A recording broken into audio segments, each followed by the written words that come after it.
Odd এই সম্পর্কে অনেক বাবা মা জানে না। ওডিডি সম্পর্কে জানে না, কন্ডাক্ট ডিসঅর্ডার সম্পর্কে যারা জানে না, এবং অ্যান্টিসোশ্যাল বিহেভিয়ার মানুষের মধ্যে কেন হয় এগুলো সম্পর্কে যারা জানে না, এই জায়গায় একটা অ্যাওয়ারনেস ক্রিয়েট করার একটা চিন্তা। মানুষের বাবা মায়েদের প্রশ্ন থেকে, বাবা মায়েদের কথা থেকে প্রায় সময় এরকম মনে হয় যে, দেখা যায় যে ওডিডির লক্ষণগুলো আছে, বাবা মা বুঝতে পারছে না। যখন আমরা জানবো যে ওকে এই সমস্যাগুলোর একটা নাম আছে এবং এটা একজন এক্সপার্টের কাছে গেলে সমাধান পাওয়া যায়, তখন কিন্তু অলরেডি বাবা মায়ের টেনশনটা কমে। তো সেই জায়গা থেকে আমি আপনাকে রিকোয়েস্ট করব যে একদম শুরু থেকে যে ওডিডি জিনিসটা কি, বাবা মা কখন বুঝবে এটা ওডিডি এবং এটা কতটুকু কনসার্নের বিষয়। ধন্যবাদ।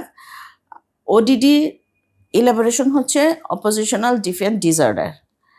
এইটা বাংলায় যদি আমি বলি তাহলে হচ্ছে অবাধ্যতামূলক আচরণ।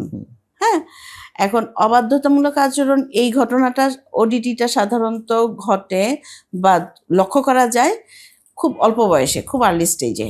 জি, যেমন 3.5 বছর বা 4 বছর এই বয়স থেকে শুরু, প্রকাশিত হবে 8 বছরের মধ্যে। ওকে। আর এইটা থাকবে নর্মালি পুস্তকের ভাষায় আপনার কৈশোর পর্যন্ত। তবে পুস্তকের ভাষায় আবার এইটাও আছে যে কৈশোর পর্যন্ত যদি এই ঘটনাটা যায়, পাশাপাশি যদি আরো কিছু নতুন নতুন ক্রাইটেরিয়া যোগ হয়, তাহলে তখন ওইটার ওডিডি থাকে না, ওইটা তখন কন্ডাক্ট ডিসঅর্ডার।